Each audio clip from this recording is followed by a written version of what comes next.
Bonjour à tous. Un jour, il y avait un vendeur de légumes. Ses affaires ne marchaient pas très bien. Son ami est venu le visiter et il lui dit, tu sais, j'ai un conseil pour toi. Écris que les fruits viennent de la Terre Sainte. Oh, c'est une très bonne idée. C'est ce qu'il a fait, le vendeur de légumes. Fruits d'Israël. Et quel monde qui vient. Une semaine plus tard, son ami revient et lui dit, non, comment ça s'est passé? Il lui dit, vraiment, extraordinaire. T'es un génie, t'as des bonnes idées. Il lui dit, c'est quoi? Maintenant, écrit que les fruits viennent de Jérusalem. Écrit, les fruits viennent de Jérusalem. Et là, alors là, les gens viennent acheter en masse. Et puis, ça passe une semaine. Son ami vient et lui dit, vraiment, merci beaucoup pour tes idées. C'est extraordinaire. Grâce à toi, vraiment, les fruits, les légumes, il y a tout qui se vend très, très bien. Alors, son ami lui dit, maintenant, tu sais quoi? Écrit que les fruits viennent du Kotel. Elle écrit que les fruits viennent du Kotel. Une semaine plus tard, son ami vient et lui dit, nous, comment ça se passe? Il lui dit, c'est une catastrophe. Il lui dit, pourquoi c'est une catastrophe? Qu'est-ce qui se passe? Il lui dit, les gens viennent, ils voient que c'est écrit que ça vient du Kotel. Ils touchent. Ils disent, waouh, qu'est-ce que c'est ça? Ils touchent, ils embrassent et ils partent. Mais ils n'osent pas acheter, manger des fruits qui viennent du Kotel tellement que c'est sain. Aujourd'hui, parlons du dévoilement de Dieu à Abraham, le premier des patriarches, après la circoncision, mais pas seulement à Abraham, à nous aussi. Et pas seulement dans le sens qu'il y a un dévoilement de Dieu, et que ce dévoilement de Dieu reste très très saint et très très haut, déconnecté de nous, de manière entre guillemets qu'on embrasse cette divinité, mais ça n'a pas de rapport avec notre vie, que ça ne s'intègre pas dans nous, mais bien au contraire, qu'on prend cette divinité, et ce haut niveau de divinité, ce dévoilement divin que nous avons, pas seulement celui d'Abraham, et mettons-le dans notre vie de tous les jours. Mais pour cela, racontons l'histoire que le rabbi a racontée des dizaines de fois à propos du rabbi Rachab, du 5e rabbi de Chabad, lorsqu'il avait 4 ou 5 ans. C'était le samedi dans lequel on lisait la paracha de Vayera Hashem, Vayera Elav Hashem, que Hashem s'est dévoilé à lui, donc que Dieu s'est dévoilé à Abraham. Et il est venu chez son grand-père, donc le rabbi Rachab est venu chez son grand-père, le Tzemar Tzedek, et le 3e rabbi de Chabad, et il lui a dit, il pleurait. Son grand-père lui a dit, pourquoi tu pleures? Il lui a dit, parce que j'ai de la peine, je pleure, je me demande pourquoi Hachem s'est dévoilé à Abraham, mais à nous il ne se dévoile pas comme il s'est dévoilé à Abraham Avinu. C'est pour ça que ce petit enfant pleurait, ce petit tzaddik qui pleurait pour ça. Ce grand-père, le Tzemar Tzedek, lui a répondu, je vais te dire pourquoi. Parce que lorsqu'un tzaddik, quelqu'un qui est pieux, à l'âge de 99 ans, décide de se circoncire, il mérite que Dieu va se dévoiler à lui. Le rabbi demande, quel est l'enseignement que nous ne sommes pas tzaddik, bepoel ou begal, ou de manière dévoilée, de manière concrète, on n'est pas tzaddik. Quel enseignement chaque juif ordinaire peut prendre de cette histoire? C'est une histoire a priori qui a à faire un tzaddik, pas juste un tzaddik, un pieux, mais un pieux qui se circoncie à 99 ans. Déjà, il faut être pieux. En plus, un pieux qui se circoncie à 99 ans. Alors, quel enseignement nous devons prendre? Deuxième chose à comprendre, quelle est la particularité de la Brit Mila, de la circoncision, qui est tellement particulier, tellement important, à tel point que pour cela, il y a ce grand dévoilement, Vayera Elav Hashem, que Hashem se dévoile à Abraham Avinu. Qu'est-ce que la circoncision a de tellement particulier? L'explication est la suivante. La Brit Mila, c'est une mitzvah, c'est un commandement exceptionnel. Quand on dit exceptionnel, mais vraiment, il n'y a pas de commandement qui existe comme celui-là. Vous savez, à propos de tous les commandements de la Torah, il y a 3 britotes, 3 fois l'expression d'alliance, 3 alliances qui ont été faites sur tous les commandements de la Torah. Mais en ce qui concerne le commandement de la circoncision, eh bien 13 fois le brit, l'alliance, est liée avec la circoncision. C'est-à-dire en autre mot que la circoncision, c'est une mitzvah, c'est un commandement qui est exceptionnel. On aurait pu penser que ce commandement qui est exceptionnel s'exprime dans quelque chose qui est exceptionnel, qui est extraordinaire, qui est extrêmement spirituel, qui est très divin. Et pourtant, non, ce n'est pas le cas. Ce commandement qui est exceptionnel et qui est très très haut, il vient dans le corps matériel, dans une partie inférieure du corps. Cette partie inférieure du corps va devenir un endroit qui est kadosh. Quelque chose qui est kadosh. Avec ça, ce qui est kadosh qui veut dire saint. Quelque chose qui est saint. On a fait un commandement divin avec ça. Ce membre-là devient saint. C'est que la sainteté de Dieu, le plus haut niveau de sainteté de Dieu, vient dans le matériel, vient dans le corps matériel. Et pas seulement que ça vient dans le corps matériel, mais ça s'exprime aussi dans le monde. Lorsque Abraham, le premier des patriarches, il a fait la circoncision à la demande de Dieu, Dieu lui a dit que suite à la circoncision, eh bien, il va mériter aussi la terre d'Israël. Le fait de mériter une terre d'Israël, c'est pas seulement le fait de mériter un endroit géographique, mais c'est l'idée de prendre quelque chose qui est matériel, de prendre un monde matériel, de prendre une terre qui s'appelle une terre de Canaan, une terre qui est ordinaire, et de la rendre une terre qui est sainte, une Eretz Israël, une terre d'Israël. Le Midrash nous dit, c'est quoi Eretz Israël? Une terre qui a voulu faire la volonté de Dieu. Donc qu'est-ce qu'on voit? Le message de la circoncision, c'est quoi? C'est qu'il y a un niveau très très très haut de divinité, et qui vient dans le plus matériel, dans le plus ordinaire, que ce soit dans le corps humain, que ce soit dans le monde. Et cette idée-là, c'est le but de la création du monde. Dieu, il a créé le monde, un monde matériel. Pourquoi? Pour avoir une demeure ici-bas. Pour avoir une demeure ici-bas. Comment elle se fait cette demeure ici-bas, dans ce monde matériel, à travers des choses qui sont matérielles, dans lesquelles on va amener la divinité, on va savoir comment s'en servir pour élever ces choses-là, les élever à Dieu. Ça, c'est le message de la Brit Mila. Ça, c'est le message particulier de la circoncision, la plus grande divinité dans ce monde matériel, dans ce monde ordinaire. Et ça, ce dévoilement divin, qui était évidemment chez Abraham, le premier des patriarches, mais qui existe aussi après chez chaque juif. Pourquoi ça existe chez chaque juif aussi? Parce que chaque juif est appelé un circoncis. On retrouve dans le Talmud que si quelqu'un a dit « Je fais un vœu de ne pas profiter des gens qui sont circoncis », en hébreu, min hamoulim, des gens qui sont circoncis. Donc de tous les circoncis, je ne veux pas profiter. Quelle que soit la raison, ce n'est pas important. Maintenant, quelqu'un a décidé, je ne profite pas des gens qui sont circoncis. Eh bien, il n'a pas le droit de profiter d'aucun juif. Même s'il y a un juif qui est incirconcis, il n'a pas le droit de profiter de lui. Pourquoi? Parce que le titre de circoncis existe chez les juifs, même s'il n'est pas circoncis.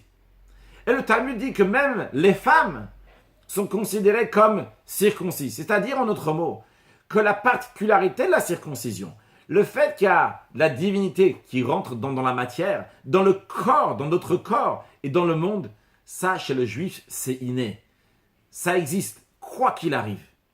Et lorsque le juif fait la circoncision, il y a écrit dans le Shulchan Aruch Admor HaZaken, dans le code de la loi, qu'à ce moment-là, le Nefesh HaElokit, l'âme divine, rentre, s'intègre dans lui, le jour de la circoncision. C'est-à-dire que Dieu rentre dans nous. Dieu se dévoile dans nous au moment de la circoncision. Donc, le dévoilement qu'il y a chez Abraham, Avinu, le Vayera Elav Hashem, que Hashem s'est dévoilé à lui, il existe aussi chez chacun de nous. Chacun de nous dans ce Vayera Elav Hashem, ce dévoilement de Dieu. Et d'ailleurs, ça s'exprime chez tout le monde, mais déjà depuis notre enfance, et particulièrement chez les enfants. Les enfants, lorsqu'ils prient à Dieu. Et d'ailleurs, les enfants, lorsqu'ils prient à Dieu, il ne dit pas à tel niveau de divinité, à telle sphère, à travers tel ange, à travers... C'est Dieu, il n'y a que Dieu, c'est l'essence de Dieu, l'essentiel. Et là, ils sont attachés directement avec Dieu. Et ce n'est pas seulement quand ils parlent de Dieu ou ils font la prière à Dieu, même lorsqu'ils mangent du pain. Après avoir mangé du pain, on fait Birkat Hamazon, la bénédiction après avoir mangé du pain. Eh bien, l'enfant, il réalise que ce qu'il a mangé, ce qui s'est intégré dans lui-même, ça, c'est lié avec Dieu. C'est pour ça qu'il fait cette bénédiction, ce Birkat Hamazon. Et c'est pas seulement quand il est en train de manger, il est en train de faire une bénédiction. Mais même après, dans sa vie de tous les jours, dans sa maison, chez lui à la maison, dans ses objets de sa maison, ça aussi, la sainteté va venir. Elle ne va pas rester ailleurs, elle va rentrer dans sa maison. Ça s'exprime déjà par la mezouza. La mezouza qu'on met à la porte de la maison, lorsqu'on la met à la porte de la maison. Et d'ailleurs, c'est lié aussi aux enfants, parce que les enfants, c'est très important qu'ils embrassent la mezouza le matin, quand ils se lèvent, le soir, avant d'aller dormir. Donc, et on voit que la nature des enfants, c'est d'aller vers la mezouza, d'embrasser la mezouza. L'idée, c'est quoi quand il y a une mezouza? C'est que tout ce qui est dans cette maison-là, eh bien, c'est lié avec Hachem Echad, puisque dans la mezouza, il y a écrit « Écoute Israël, l'Éternel est notre Dieu, l'Éternel est un ». Quand Dieu, il est un, c'est-à-dire qu'il est un de partout, dans toutes les choses. Dans la chambre, dans chaque chambre aussi. Et comme le rabbi a insisté plusieurs fois, que dans la chambre des enfants, il va y avoir des livres de Torah avec une boîte de tzedaka. Par cela, la maison entière devient une maison de Torah, une maison de prière, une maison de bienfaisance. Et après, ça reste pas seulement à la maison, ça va même dans le monde. Parce que la mezouza, on la met sur la porte de la maison, et bien sûr sur toutes les portes de la maison, à part la toilette et les salles de bain, mais on met sur toutes les portes. Et quand on met sur la porte d'entrée, on la met sur la partie extérieure, dans les 8 cm extérieurs de la porte, c'est-à-dire le plus que c'est lié avec le monde. Parce qu'en effet, cette sainteté de la mezouza, ce Hachem Echad, cette union de Dieu, doit aller partout. Lorsqu'on passe à travers la mezouza, on rentre, on sort, eh bien, Hachem Mishvot Setra Uvoecha, Dieu te garde quand tu rentres, quand tu sors, pas seulement lorsque tu es chez toi à la maison, même lorsque tu sors, la mezouza est là aussi pour te garder, pour te protéger. Donc on voit que cette divinité s'intègre dans nous et s'intègre dans la vie de tous les jours. Ce dévoilement divin, Vayera Elav Hashem, le dévoilement de Dieu, c'est pas seulement un dévoilement à Abraham. La Torah dit pas Vayera Hashem El Avraham, que Dieu s'est montré à Abraham. Vayera Elav Hashem, Dieu s'est montré à lui. Quand on lit ce texte dans la Torah, il faut savoir que c'est à chacun de nous qu'on s'adresse. Elav, c'est à toi, c'est à moi, c'est à chaque juif qui lit ce passage-là. Vayera Elav Hashem, Hashem se dévoile à lui. Maintenant qu'on a compris la particularité de la circoncision, qui est d'amener la divinité, le plus haut niveau de divinité dans la vie ordinaire, on peut comprendre la question du Rabbi Rachab à son grand-père. Ce n'est pas juste une question ordinaire comme ça. Le Rabbi Rachab dit, je comprends, Dieu se dévoile à chacun de nous. Ça, on est clair sur ça il n'y a pas de discussion. Le dévoilement est là. Mais, est-ce qu'on le voit ce dévoilement ou pas? Oui, Avraham Avinu l'a vu.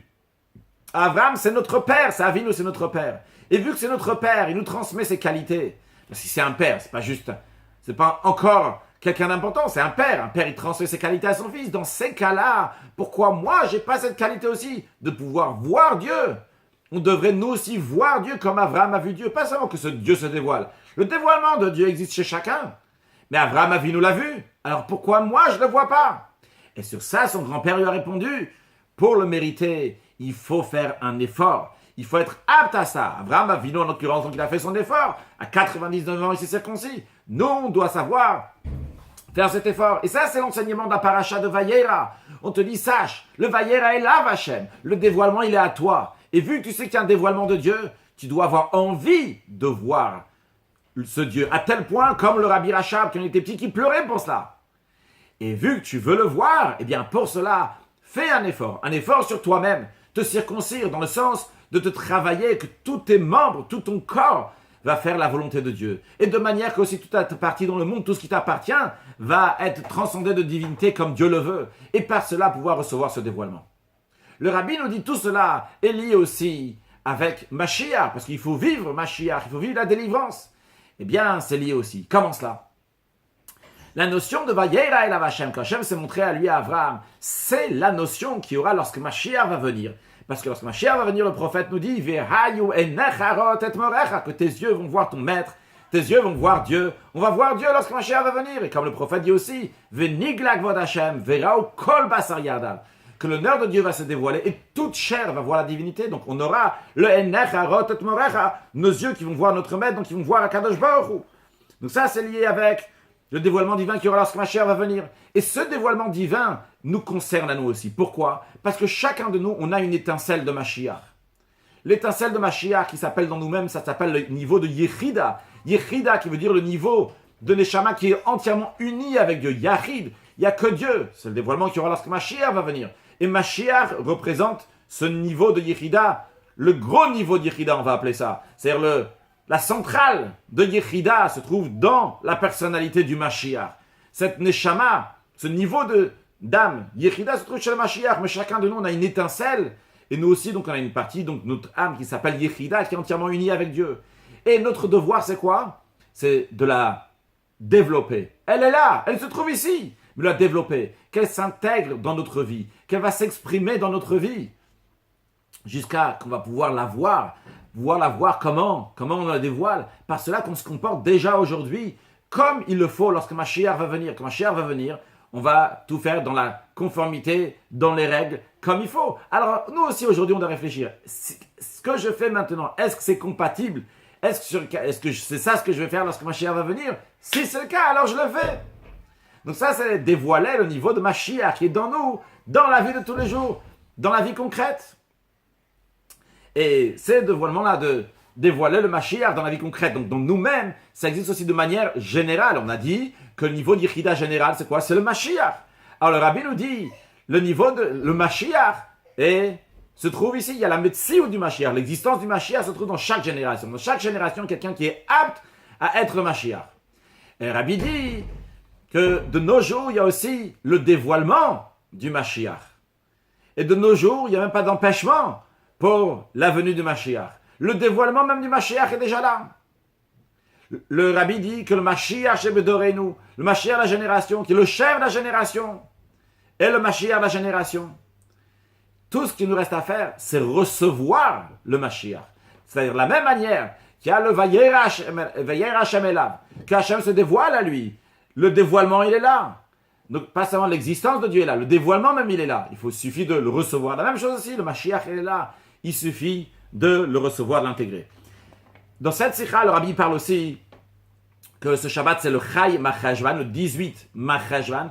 Le 18, en hébreu, ça se dit Chai, qui veut dire la vitalité, qui représente la vitalité de l'âme du Juif, qui représente la vitalité, comment Dieu fait vivre les choses. Eh bien, cette vitalité doit venir dans le Machashvan, doit venir dans le monde, puisque le mois de Machashvan, c'est le deuxième mois de l'année. Le premier, c'est Tishri, dans lequel il y a Rosh Hashanah, le jour de l'an, le jour du grand pardon, Sukkot, on danse avec la Torah. C'est un mois qui est spirituel, mais après le premier mois dans lequel on est dans la vie de tous les jours, c'est Machashvan. On doit prendre le Chai, on doit prendre le niveau de divinité qui est très haut, l'amener dans la vie de tous les jours. Il ne faut pas juste embrasser les fruits et les légumes, il faut les prendre, il faut les intégrer. Je ne parle pas de ces fruits et légumes du magasin là-bas, mais c'est toute la sainteté, il ne faut pas la laisser juste à la synagogue, il faut la prendre dans la vie de tous les jours. Cette inspiration que nous avons, il faut l'amener à la maison. Quand il y a une inspiration à la synagogue, devenir quelqu'un de très bien extraordinaire, et sûrement tu es déjà quelqu'un de très bien extraordinaire, mais encore mieux, et bien après, l'amener à la maison aussi, lorsqu'il va voir ton conjoint, tes enfants, tes parents, tu vas te comporter aussi de manière qui soit compatible à ça. Pas que tu vas dire, ah, là-bas j'ai embrassé ça, là-bas c'était extraordinaire, mais dans la vie de tous les jours ça colle pas. Pas du tout. Tout le but il est de prendre cette divinité qui est très très haut, de prendre ce niveau de circoncision, de 13 alliances, de le mettre dans la vie de tous les jours, de le mettre dans la vie ordinaire, de le mettre dans le Machashvan. Le Rabbi fait le lien aussi avec le Chav Machashvan, le 20e jour du mois de Chashvan, qui est le jour de naissance du 5e Rabbi de Chabad, le Rabbi Rachab que nous avons mentionné tout à l'heure. Rabbi Rachab, c'est les initiales de Rabbi Shalom Dovber. Donc son anniversaire, c'est le Chaf Machashvan, le vin, le Chaf, c'est comme le mot Keter. Keter qui veut dire la couronne de Dieu, la royauté de Dieu qui va se dévoiler dans le monde. Alors, en tous les cas, vu que tout est prêt pour la venue de Mashiach, il suffit de l'accueillir. Et un juif vit avec Mashiach, vit à tel point avec Mashiach, pas seulement dans le niveau spirituel, même lorsqu'il mange. Comment c'est possible? Même quand il mange, il vit encore avec Mashiach. Alors pas seulement au moment de manger, mais même après manger. Après manger, le Rabbi nous dit, un juif, il dit, je ne peux pas bien faire la bracha de Birkat Hamazon. Bien sûr, il va la faire sur le texte. Il va dire Birkat Hamazon. Mais la Torah nous dit, tu vas manger, tu vas te rassasier et bénir Dieu. Mais il dit à Dieu, je ne suis pas encore rassasié. Je veux avoir du repas que tu vas faire lorsque Mashiach va venir. Il y aura le Léviathan, un grand poisson, un shorabar, de la viande, ce vin-là, tant que j'ai pas ça, eh bien, à ce moment, ça me manque encore. J'ai pas ça dans la vie de dans tous les jours. Eh bien, j'ai pas encore cette repas, pardon. Eh bien, je veux pas encore faire vraiment la bracha achrona comme il faut. Et Dieu, tout de suite, il accomplit la volonté des Juifs. Et il amène donc ce grand repas-là qui va lorsque Mashiach va venir. Et de manière que on puisse montrer la venue du Mashiach, Marebetz, Bar, Omerze, comme il y a écrit lorsque Mashiach va venir, on va montrer Dieu du doigt. Et le Rabbi dit, on va dire, voici ici le Melech HaMashiach, voici ici le chef de la génération. Donc le Rabbi fait référence au Rabbi précédent. Et voici, Hine Elokeinu Zeh, voici le Dieu qui vit nous là, qu'on a espéré, Nagila Venis le Rabbi Shuato. On va se réjouir dans sa délivrance et on fera la bénédiction, Shechiyanu Vekimanu Vigiyanu Lizman Azeh, qui nous a fait vivre, qui nous a fait exister, qui nous est arrivé à ce moment extraordinaire, la venue de Mashiach. Now, une excellente journée.